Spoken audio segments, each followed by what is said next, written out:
Most of the strategy to remake America from within started with Antonio Gramsci, who wrote over 2,000 pages back in the 1930s. The plan he suggested has been the main focus of the left ever since. Antonio Gramsci was a neo-Marxist philosopher. Antonio Gramsci was an Italian communist. Antonio Gramsci is probably the biggest troublemaker in the world. He's probably got more responsibility for our social ills than anybody else on the planet. He knew of the importance of undermining the morals and the character of this country.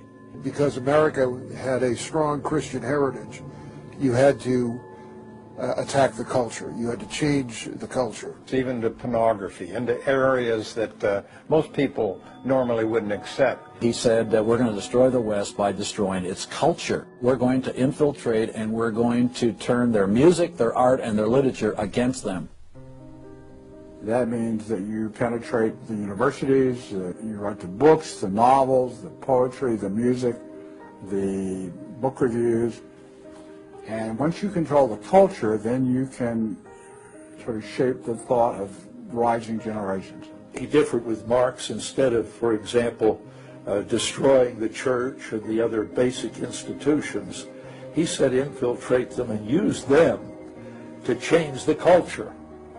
What Gramsci had to say was that this is the way that government is perpetuated and society is perpetuated is through these churches, because they set the standards, they set the framework of the way people lived, of rules, how a family should be structured.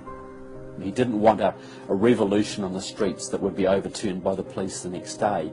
He wanted to change society over the long term so that we'd have a revolution without us even realizing it, basically. And the communists have been very effective in promoting their ideology in Hollywood, in the mass media. And I think he was quite right. I think that's exactly what has happened. I think that's the way it's worked. I think it's working that way now. And that's where a lot of these people come from.